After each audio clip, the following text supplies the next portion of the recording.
Welcome, everyone. I'm Beatrice Chestnut, I am Uranio Pais. and we are the founders and lead teachers at Chestnut Pius Enneagram Academy. Yeah, CP Enneagram for the more intimate. cpenneagram.com is our website. And today we're coming to you from London, England, in the UK. Yeah, glad you are here with me. It's We've just come back from California where we did right. a few in-person retreats, and now we are here in London. We did one retreat and we'll start another one tomorrow. Crazy life. But right now, this webinar is about the subtypes and what you really, really need to know about the subtypes to really use the Enneagram map well, to use it as it's meant to be used as a tool for transformation. Right. Yeah. Subtypes are a super important thing, and we can't really teach the Enneagram anymore without using it, either on our background or even talking to the students about it. Right. This webinar serves as an introduction for a longer course that we're going to be doing on the subtypes starting in January. And in that course, we'll talk in depth about all of what the subtypes are about, each of the 27 subtypes, both in terms of how to see and understand what these subtypes are about, how to recognize them, and how especially to use that knowledge in an applied way to maximize your growth using the Enneagram. Yeah. In that course, we're actually going to use some film clips that I've amassed over the years to highlight the differences between the three versions of each of the 9 types, the 3 subtype versions of each of the 9 types. Yeah, and we'll do many good things, especially making sure our students understand the particular growth paths they need to take in to grow faster, considering the subtypes. But today, we're really going to try to provide you some really valuable information that you may not already know and not know you don't know about why the subtypes are so important and really just what they are and what they mean in the Enneagram system and why we think you need to have a deep understanding of them to really utilize the Enneagram well. Right. So the idea today is to share with you why this deeper knowledge about the 27 subtypes can revolutionize your experience with the Enneagram and your understanding. It's about clarity about the 9 types and why some people of each type can be very different from people of the same type. And these 27 personalities can bring you to a much higher level of understanding and also ability to use the Enneagram as a map to support your growth, your transformation, and also helping others with the Enneagram. So what are the subtypes exactly? The subtypes are an alchemical mixture of the passion of the type, which is the central motivating emotional feature of each type, each of the 9 types, with a dominant instinct, right? So it's an alchemical mix. It's not something we can just add together, right? So it's not like, well, I'm a 2 and I like to join groups, so that must mean I'm a social 2. That's much more simplistic than is actually the case for these 27 subtypes. Now, one of the most important reasons to know the subtypes well is because, first of all, you may never find your type if you don't know this.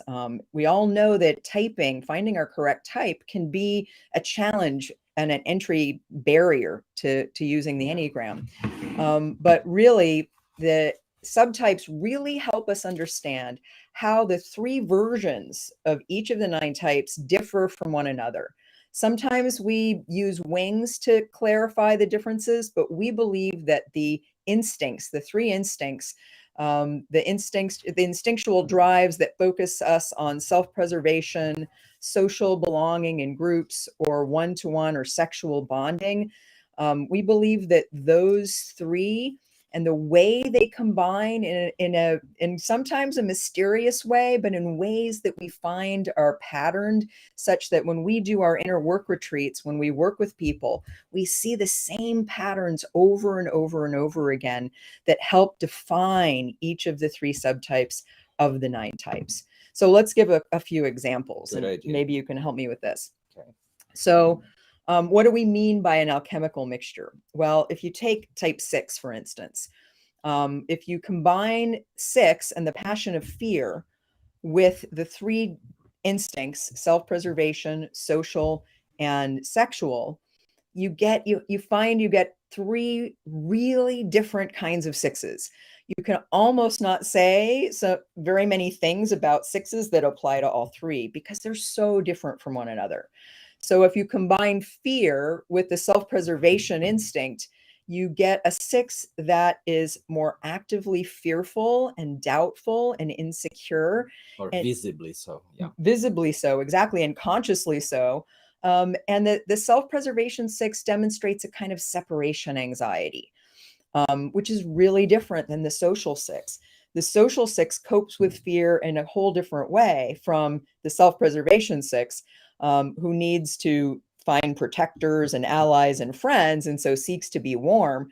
The social 6 is a little more cool or even cold and consults rules and reference points as a way of understanding what to do when they're fearful. And the social 6 is also a 6 that's extremely responsible, that takes on the load of taking care of everyone and keeping everyone safe, thinks in terms of systems, and really shoulders a lot of responsibility for keeping everyone safe, not just themselves.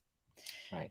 And then the sexual 6 is the sort of the 6 that's more aggressive or assertive, moves toward threats, move toward things that make them afraid, with a kind of aggression or assertiveness or fearlessness. The sexual 6 is the 6 that's the counterphobic 6.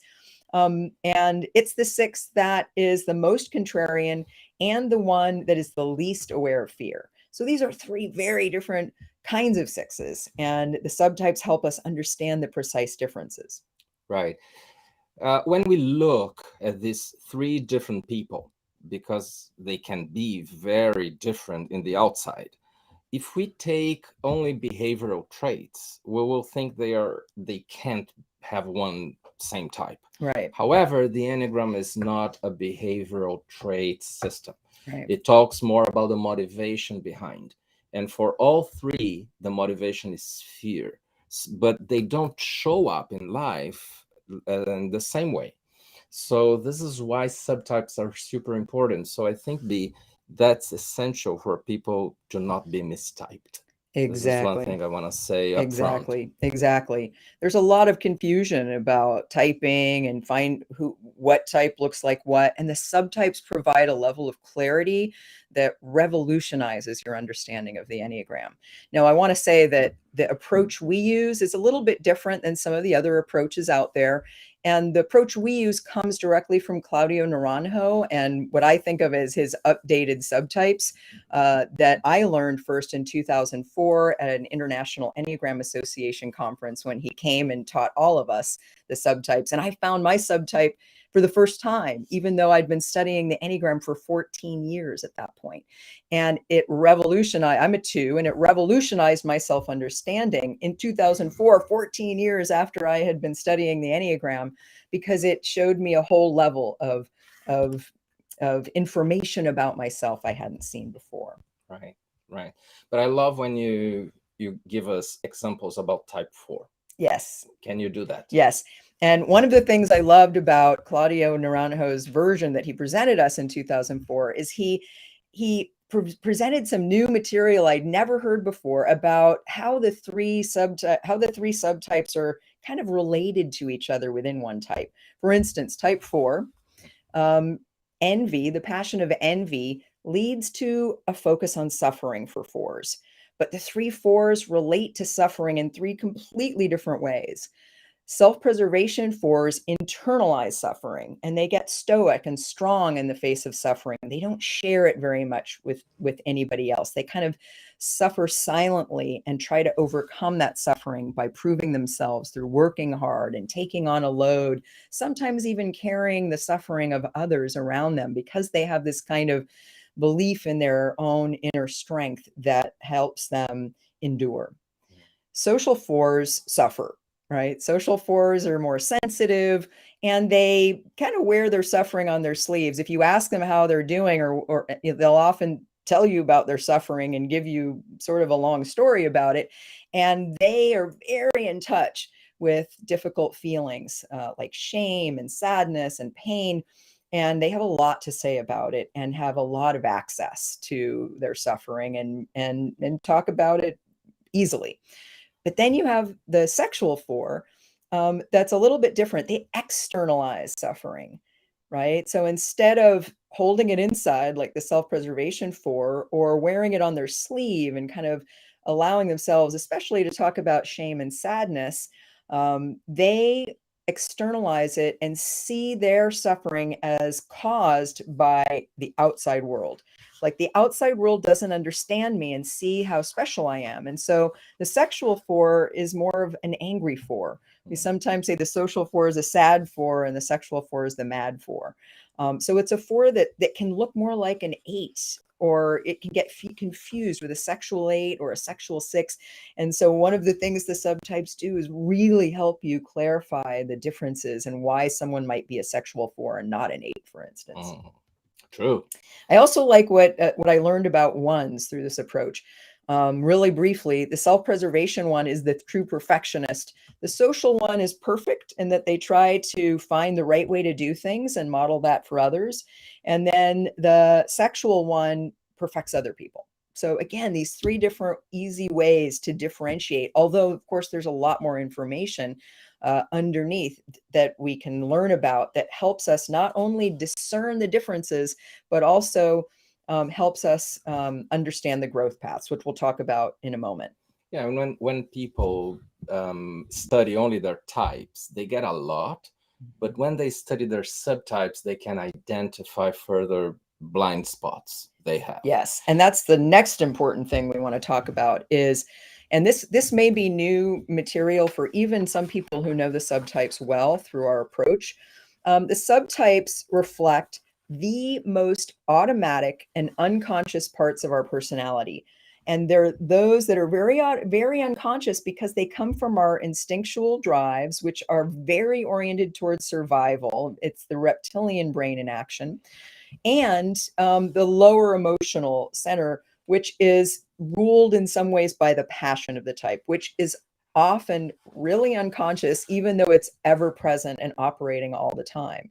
So they're really, really important blind spots that each type has. And when we do our inner work retreats, one of the things that happens is even people who've been studying the Enneagram for a while and know the 9 types really, really well, and even know themselves really well, have trouble seeing some things that are associated with their subtype that us talking about the subtype helps them get a window into. Right, right.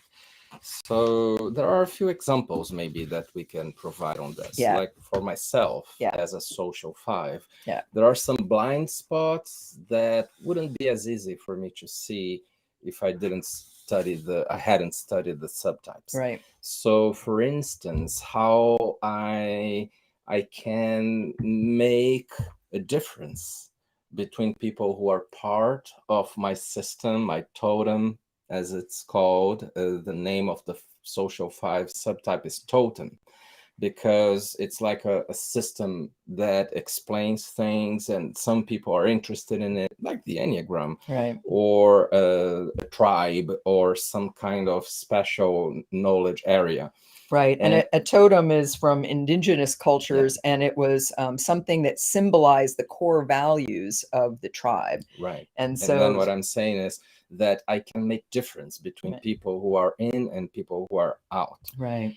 And that is a super important thing to see. I remember when I saw that, it made a huge difference in my heart opening, because I could see that I was way more open to people from the inside. And that would be one of so many blind spots that I could say social fives can have. So you saw more how you kind of classified people into the in group and the out group according to who shared your interests or your values. Very sad, although that can be done by people of all types and subtypes. Right, right. For me, as a self-preservation too, it was almost as if I found out there, I lived in a house and I found out there was a basement in the house.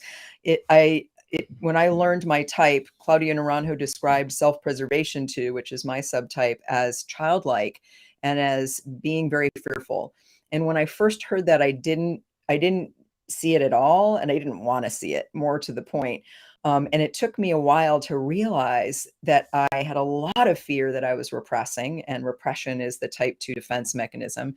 And more than that, I didn't trust people that much, and I was acting in childlike ways that I totally didn't see because of the pride of 2. And I even didn't see pride very much. And as a self-preservation 2, I tended to make myself small in reaction to pride, even though I have as much pride as any other 2. It's just that it takes a different form. And we'll talk about the counter types in a moment. But any other special blind spots that we see different peoples of different subtypes having? Maybe a couple of them, like sexual sevens have a tremendous blind spot for how unrealistic they can get. Right. How they can fantasize too much and even forget what's reality and what's really their fantasy. Or self-pressed fours, I would like you to talk a little bit about, because I love hearing you do that. So a big blind spot self-preservation fours have, and again, I never would have seen this if I didn't know this approach, is masochism. While the other 2 fours are more dramatic, self-preservation fours are masochistic. And even when, again, there's a self-preservation 4 that knows themselves, that's been studying the Enneagram, often it takes them some work to see how they're masochistic, how they kind of get almost a little bit of pleasure or a little bit proud of how they suffer, and how they can be really tenacious and strong and endure a lot of hard situations, and even be drawn to hard situations. Like, they don't see that at first because it seems normal to them. And that's, I think, a really important point I want to make about these blind spots that all 27 subtypes have, is when we go through life with these kinds of unconscious patterns sort of ruling what we see and how we operate, it just starts feeling like normal. And so it can be really, really hard to see.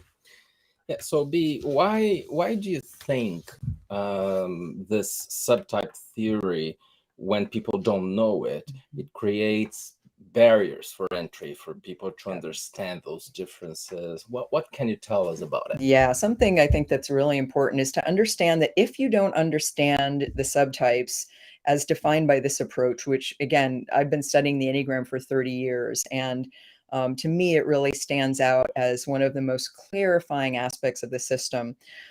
It creates barriers to entry. It's like you can only go so far with your Enneagram work if you don't know the subtypes. What does that mean? Well, first of all, I think it creates some confusion around the types. And there's confusion around definitions of what a subtype is and how it differs from instinct. There are 3 instincts in the Enneagram system, right? The Enneagram system highlights these 3 focuses of instinctual drives in terms of how we as animals, are drawing on our animal wisdom, are oriented towards survival. And but some people kind of confuse what the instincts are with what the subtypes are, that they don't recognize that the subtypes refer to these 27 sub-personalities that we get when we mix up the passion of the type and the type structure that goes along with it, the whole defensive structure, with the dominant instinct. So some people don't understand the terms. Sometimes some people don't understand the amount of information that's available to them through studying these subtypes. Some people just stop with the 9 types, and I think that leads to a lot of mistyping. For instance, and maybe it's a good moment to talk about the counter types. The counter types are the idea that for each of the 9 types, there are 3 subtypes, and two kind of go with the flow of the passion, and one goes against it. We've all heard of the counterphobic six, right? It's a six that doesn't really look afraid and isn't in touch with fear, like I described before. But all nine types have a counter type. And it's really important to understand this because those counter types are the ones that most often get mistyped. Yeah, it's not that they have less of that passion of type or the emotional vice. It's that while in the heart they are going one way, in the belly, instinct wise, they're going the opposite way. So there is more of an inner paradox for them. Right. And it might be a good moment to talk about how I think another important thing for people to understand, and it can be a barrier to entry, is people don't always understand what the instincts mean. They don't understand what it means to have a dominant instinct be self-preservation or social or sexual. For instance, here's an example of what I think is a common misunderstanding. People think that if you're dominant in self-preservation, like I am, that means you take better care of yourself.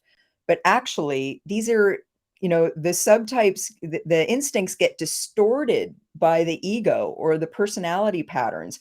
And so it's really the ego that gets involved with directing these natural inborn instincts. And that's when they kind of twist them up. And so, for instance, self-preservation dominant peoples like myself are not necessarily better at self-care. Sometimes they're just as bad as everyone else, but they're bad in a particular way because they get distracted by something, right? So for me as a self-preservation too, especially when I was younger, I didn't pay bills. I didn't take care of myself in certain ways. I didn't clean up very much my environment. Why? Because as a self-preservation too, I was sort of wanting someone else to do it unconsciously. And if I fill that space by taking good care of myself, it's almost like the protest that I'm acting out toward my parents for not giving me what I needed early on doesn't work as well. So there was a way that each of the subtypes, like self-preservation nines, for instance, they go for comfort versus love or self-love, right? So they take refuge in comfortable routines as a way of feeling grounded in the world and safe. But that doesn't necessarily mean they take care of themselves. In fact, sometimes they don't take care of themselves at all because they're distracting themselves with something that's comfortable rather than doing what's really good for them. And self-pres nines can sometimes be very neat. Like my mother as a self-pres nine was like that and organized, but several others are not. Right. So it's a little dangerous to overgeneralize. Right. Now, when we understand what being a self-preservation dominant person really is, it's not about those more generic indications of what we do or what we don't do. There are deeper content that we can associate to being a self-pres dominant, a social or sexual dominant. Right. And of course, sometimes we think that all self-preservations are the same, like all nine types, but it really differs once you mix that instinct up with the type. So one of the things the subtypes do for us is they show us how each dominant instinct gets played out in the personality. But maybe you can give us some examples of how the social dominance or someone who's social dominant and social instinct, how they may not be what people commonly think they're like. Yeah, sometimes people say, oh, these are people who like to be in groups. They feel very comfortable being in groups. While I think that may be the case for many, maybe most, I don't think it's always like this. First, because all socials have also this fear of not belonging.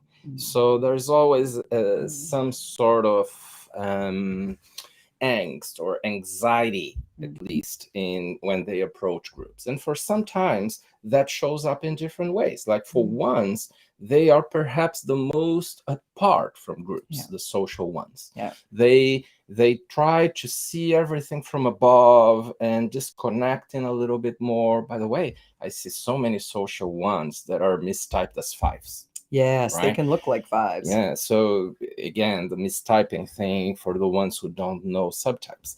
But then the social one is interacting with the group by adopting the model of behavior they want the group to have. So they become role models but they are sort of putting themselves a little above, not necessarily with arrogance. Usually not but consciously at all. yeah, no, the subtypes are usually not conscious, yes.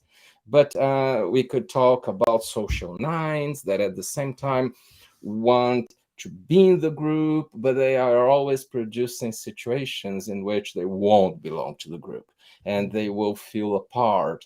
And if we say, for instance, that socials tend to take the lead and take care of the image more than other subtype or dominant instincts, Right. that may be true for most, but for nines, that is not really the case in most cases. Like social nines don't do that as much. They even go do things that are not the most important in a group situation. Right. And it's just occurring to me to also give the example of social 7, because I think in addition to this social thing not looking like what you think it is, sometimes it can create a special focus on something. And social 7s have a special focus on taking away the pain of the world, making everyone else happy, even if they sacrifice their own happiness some of the time. So one of the things that the instincts do when in the context of the personality is they appear in distorted forms, because again, the ego is coming in and kind of hijacking the energy of that instinct. But tell us about how sexual instinct may not appear as people think that it might. Yeah, sometimes people say, oh, if you make intense eye contact, you should be a sexual dominant, or being more aggressive at times. So there are some of these tendencies, yes. So some tendency for being more aggressive, but sometimes it's hidden and we don't see it very clearly.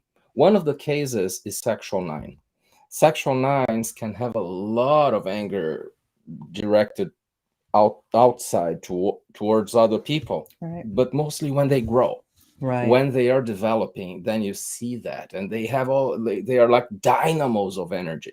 But in the beginning, they look really soft, sweet, even mellow, and with not being in touch with anger at all. Right. And so this is one example. And then I could talk about sexual 1s, because yes, they have this drive to go a little bit against, a little bit towards, and be what you described earlier, like to perfect others, right? And be more critical at others that at themselves at times, Right. although they are still very critical at themselves as 1s. Right. But the thing is, they are 1s, and therefore they might not show up as being too intense. They may not show up as staying in connection to the other, because they self-criticize and they form a reaction against that tendency for some kind of inner critic they may have.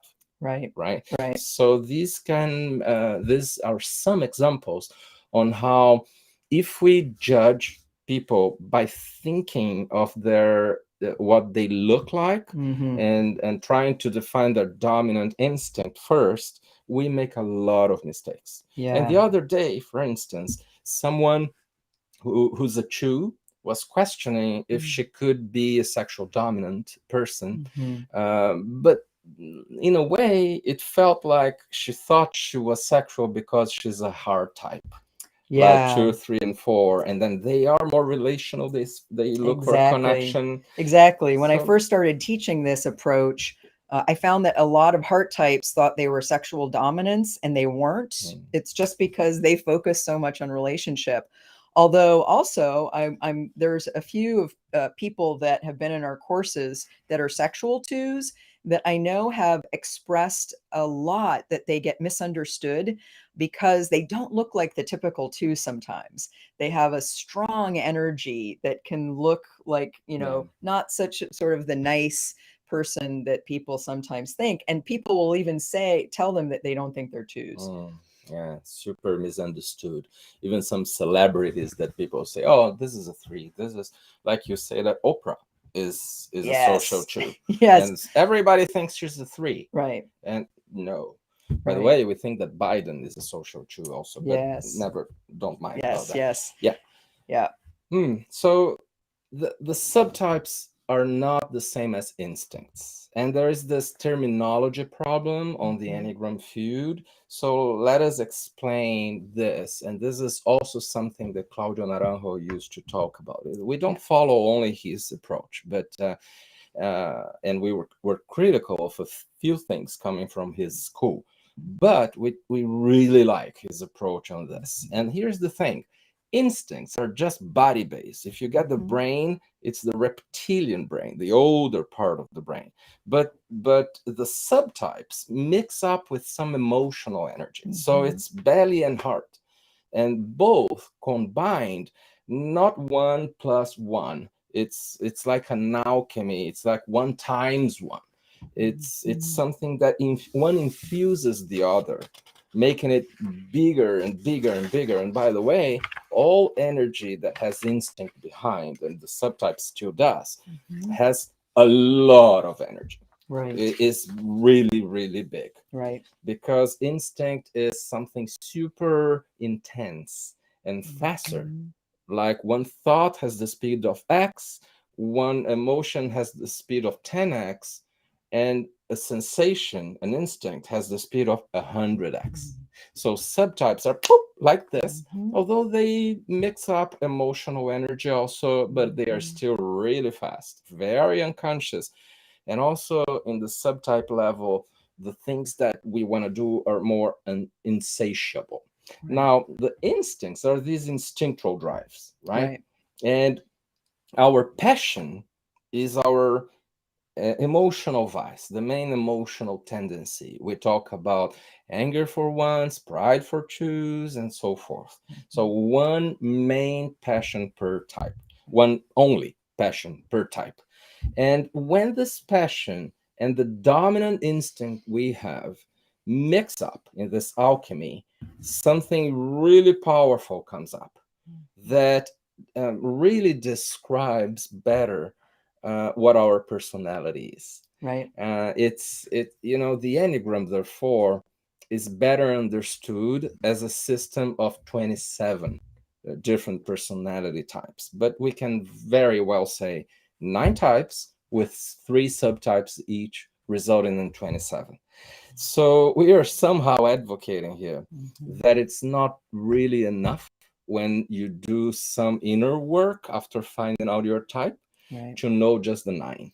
You need Right. to know the 27. Right. And when we do the work we do, especially in our inner work retreats, where it's about helping people apply the Enneagram for deep transformation, we use the instincts and the subtypes. Mm, And we believe it's really important to utilize both, recognizing the differences between them, and that the instincts are these three and the subtypes are the 27, and really understanding how they work together, mm, and having a model that encompasses both yeah. in particular ways. And we also talk about how to work with the instincts and the subtypes in our levels of awareness model. But understanding the subtypes is really, really key. Yeah, we use the instincts in different ways, also instincts in themselves, Yeah. to examine shadows, to Mhm. understand many problems we have that may be coming from the instinct level. Mhm. But we always suggest that people start looking at subtype first and before they look at the instincts. It makes it easier to find out your true dominant instinct, which has to do with your subtype. If you find out your subtype, you know your dominant instinct, and then you study instincts Right. after getting to your subtype. Right. And both subtypes and instincts can help us understand our shadow, which is one of the most important things the Enneagram helps us do. I remember I saw Richard Rohr give a talk at the first ever Enneagram conference in 1994, and I remember it was all about the wheel of fortune as a symbol for growth. And he said that especially in the West, we're very much oriented toward the ascent, but we don't have many things that help with the descent. Mhm, And that the Enneagram helps us with the descent, which is sort of looking at the underground in us, at our unconscious, at our shadow. mhm, And for instance, there are shadows associated with the instinct, like eusocials have the shadow of a God complex of wanting to be a savior, thinking that you can rescue everyone. Us self-preservation dominants have a shadow of selfishness, of not bringing ourselves to the world, of doing things on our own and not allowing for enough connection with others. And then sexual dominants have a shadow of aggression, which comes from rivalry in the animal kingdom. So there are really important things to understand about the instincts, but there are also really important things about the subtypes, and it's important to discern the difference. Now, I think sometimes when people have a hard time figuring out what their subtype is, it can be because they're looking too much at their idea about themselves, at their mental concept of themselves, instead of what they actually do in the world. I know for me, when they first told me I was self-preservation dominant and self-preservation 2, and that meant that I was childlike and fearful and mistrustful, and that I threw tantrums when I was angry, that did not sound good to me at all. And that was the last thing I wanted to identify as. But when I really thought about what was going on in my life, like the truth of what was really happening in my life, I had to see that it was right. So if you're figuring out what your subtype is, we challenge you to kind of look at what you're actually doing, what you're in practical reality. And sometimes it helps to get feedback from others, but that's really important. Yeah, and when I add something that comes to me now, Sure. We have a more essential part in us that we have left somewhere in the past, and we lost touch with it, which is the best version of ourselves. And in that best version, we get in touch with a particular virtue, which is a higher level emotion. Let's say it's a bit more complex than this, but let's say that that's who we are.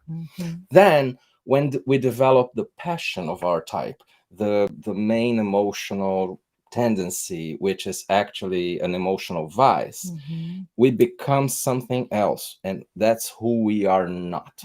So we say that that is a mask of the virtue. The passion is a mask of the virtue. Right. So what is subtype? Subtype is the mask of the mask. Right. Subtype is a mask of the passion. So when we come from subtype, we are not really in direct touch with the passion of our type, and therefore we can't own all that it's in there. Like when you talked about sixes, the self-preservation 6 is so warm with other people, but that is masking out all the fear they have of those other people. And the same for the sexual 6, more confrontational, and the social 6 may think they are just beautiful, but there is a whole lot of fear there. It's that mask of subtype that doesn't allow the person to see. Right. So when we're talking about subtype, again, it's about really seeing what you don't see in yourself and don't know that you don't see. It really highlights these blind spots in a way that's deeper and more precisely explained than I'd ever seen before. So let's talk a little bit about typing, because I think that one of the biggest benefits to understanding this subtype approach is finding your actual type. And if you're a practitioner in the Enneagram, helping other people find their correct type. And we all know this can be challenging. Some people spend a lot of time, identifying with the wrong type because they haven't had access to this kind of precise, accurate, deep, thorough information. So I want to talk about, I think, 2 types we haven't talked that much about yet as examples. And let's start with 3s and 8s. So 3s, my understanding of 3s was revolutionized when I learned this approach. Because really the social 3 is the only 3 that really resembles what we often think about as the only 3 or the 3 in the Enneagram community. But really, self-preservation 3 is, we see a lot of them, and they are a 3 that actually looks a little more like a 1.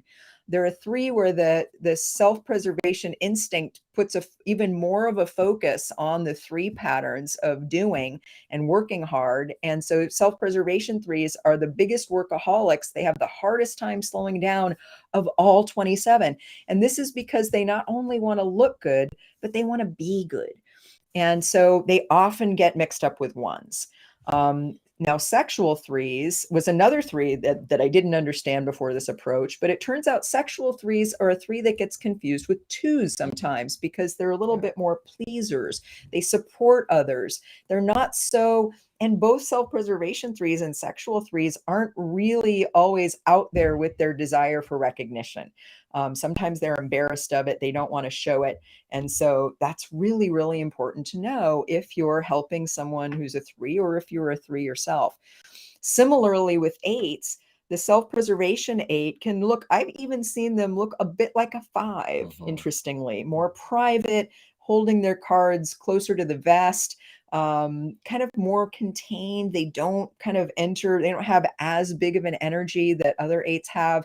And they tend to be a little bit more focused on what they're interested in or on their own path forward and not so much on needing to have power over others. Similarly, a social 8 is an 8 that gets confused with 2 a lot.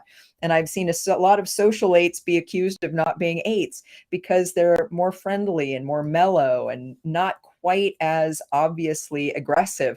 They have a team orientation and they want to empower others, and they're very oriented towards supporting others. And it's the counter type of the 8, right? So it's an 8 that's still anti-conventional and still rebellious, but an 8 that's also oriented towards supporting people and making sure everybody comes along and being a good leader and being in the middle of the group and not someone who's necessarily separated out in front. And then the sexual 8 can sometimes look a bit like a sexual 4. I didn't realize how much these 2 types were and alike vice before. versa. Exactly. Yeah. Exactly. Many sexual 4s can be mistaken by 8s in general or by 3s because they can be very competitive. Yeah, it's incredible. So many mistyping examples we could give you, and so many lookalikes that exist. Like social 2 and social 8 that get confused for each other all the time. Social 7 and 2s, many lookalikes.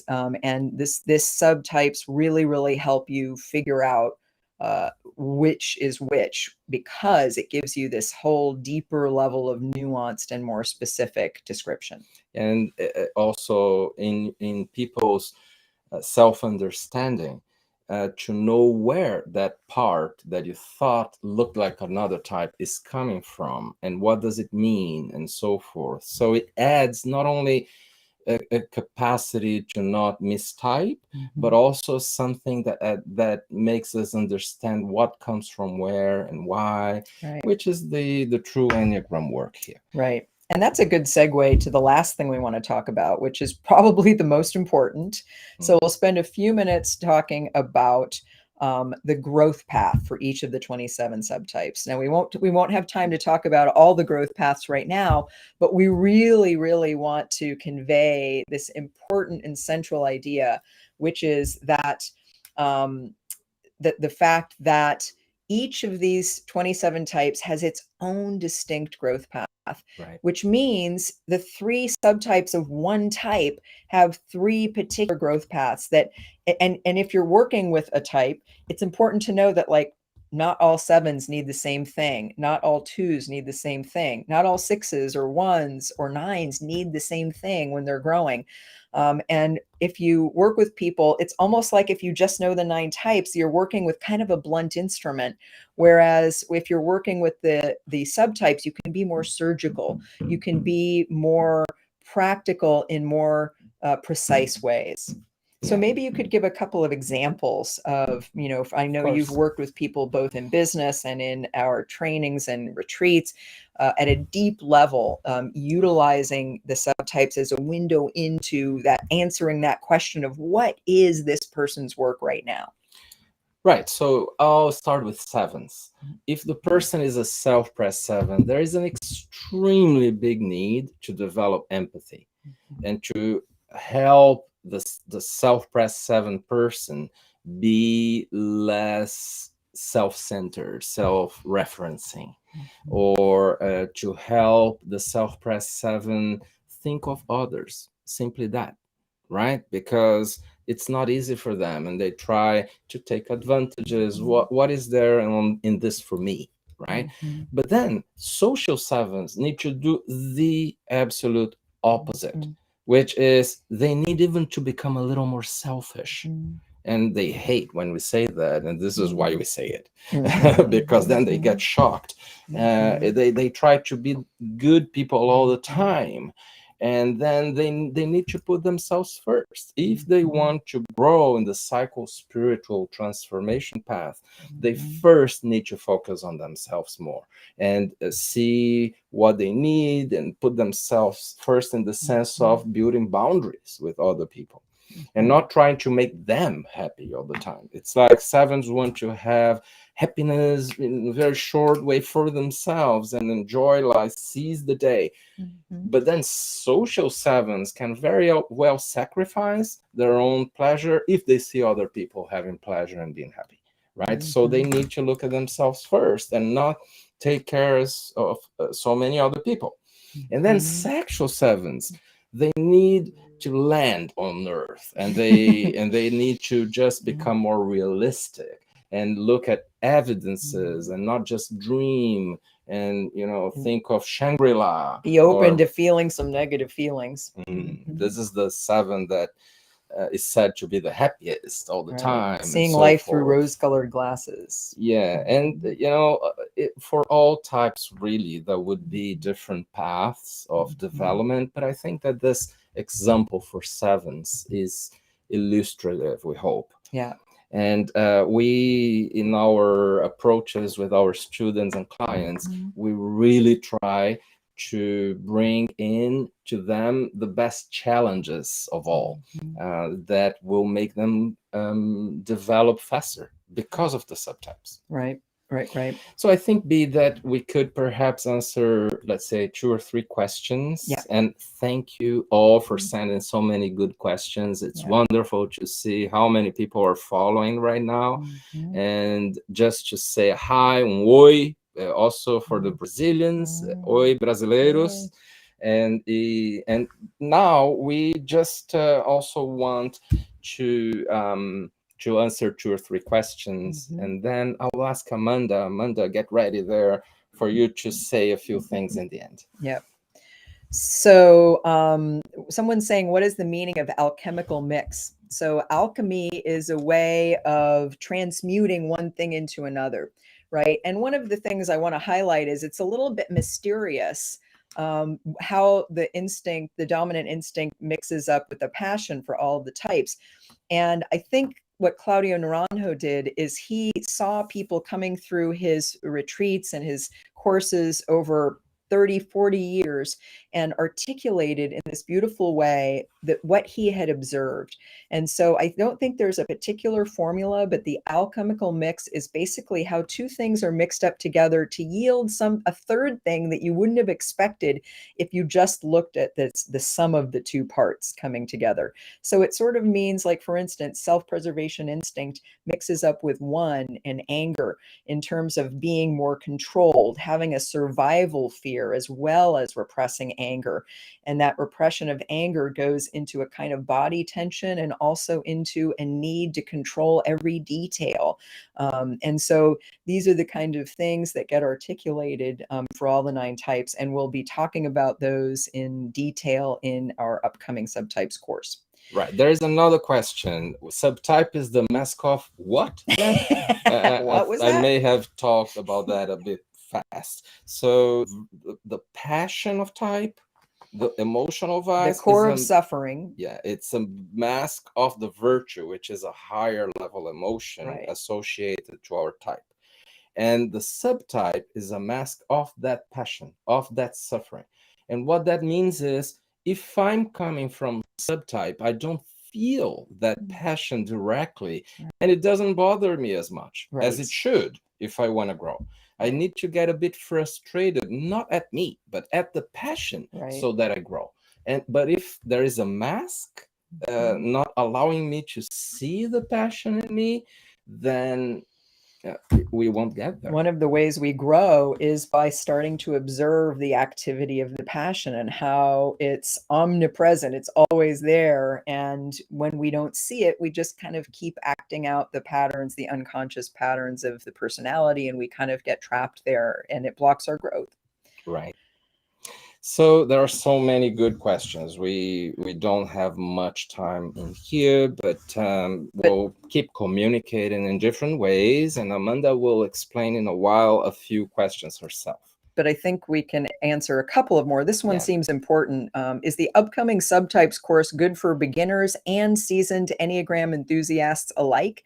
Will your seasoned students learn new things you haven't taught before? That's a very good question.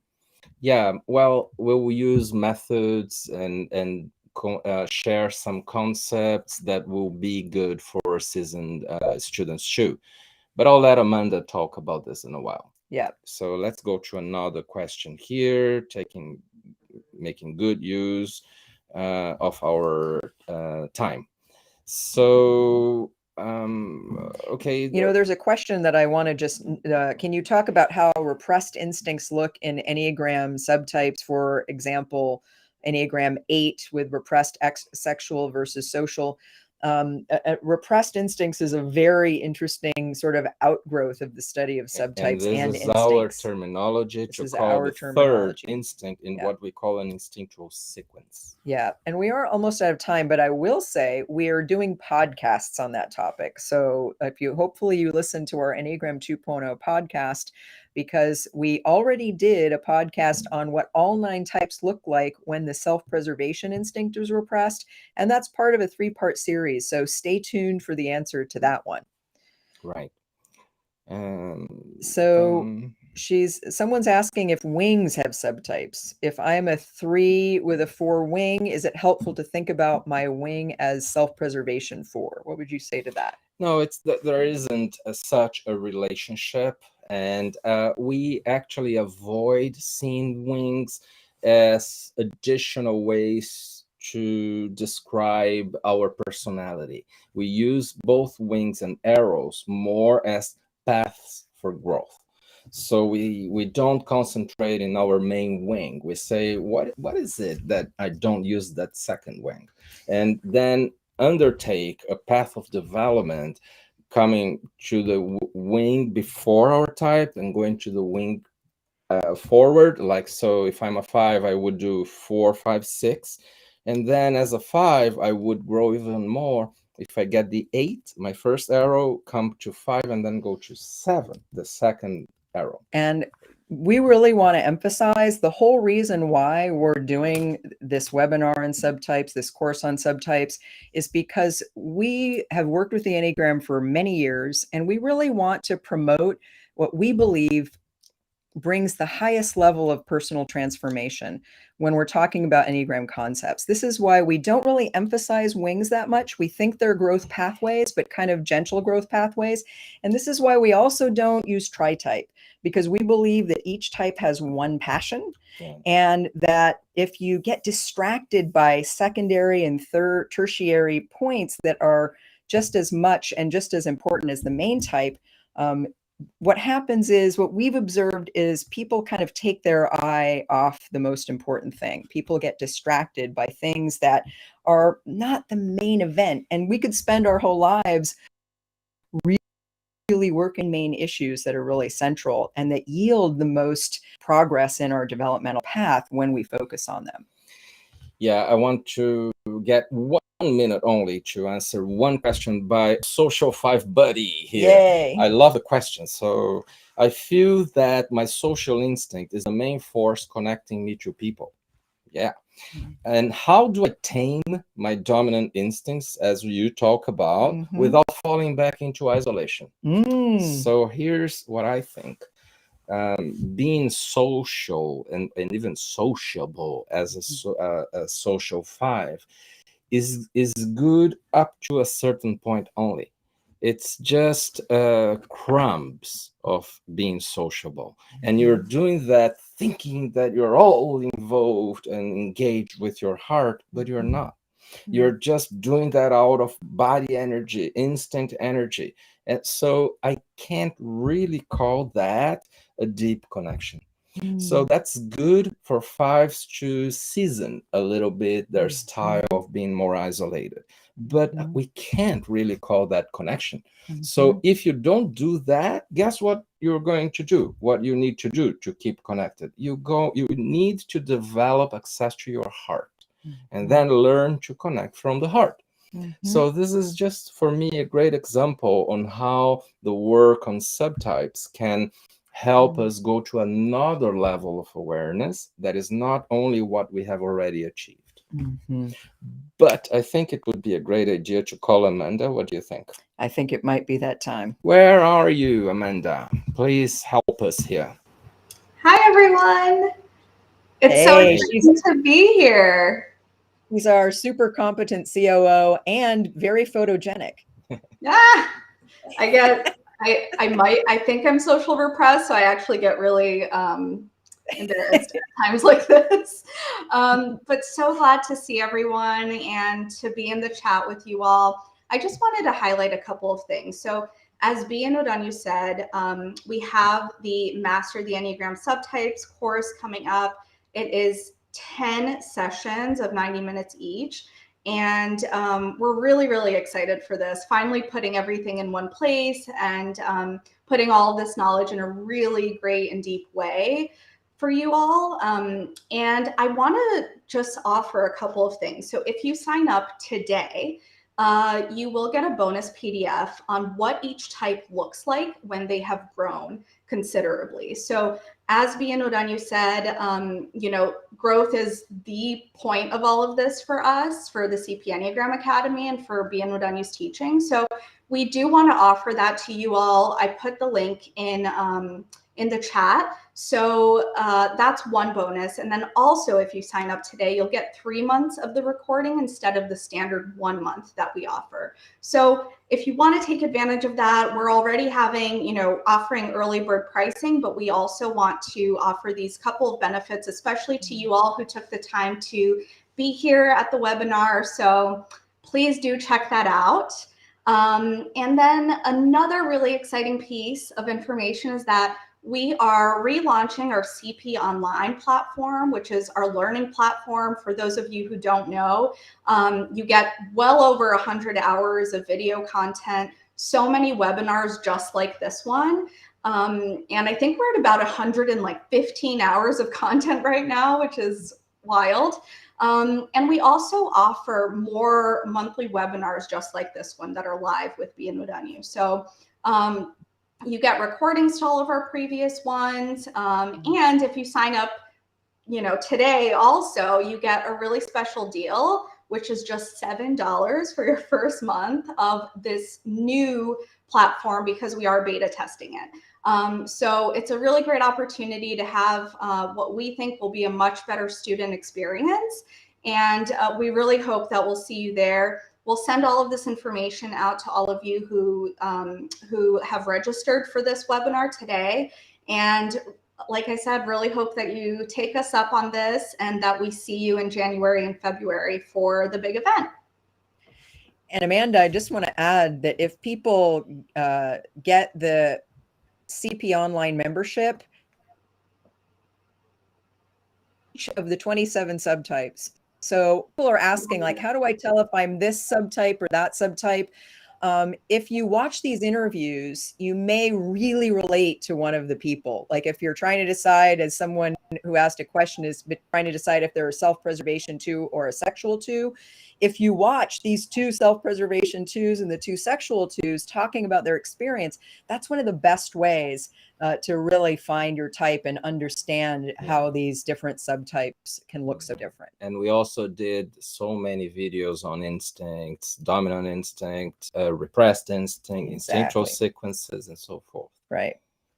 Yeah, Thank you, Amanda. Thank you. Yeah, so all of this is if you sign up today for the Master the Enneagram Subtypes course that is taking place in January and February. And we will send you links. I have them in the chat, but I'll also send them to you by email. Thank you all so much. It's an online course. You can do it from anywhere you are in the world. And thank you so much for joining us today. It's always great to have you here with us when we talk about anything having to do with the Enneagram. Yeah, stay tuned. Thank you. Thank you, B. Thank you.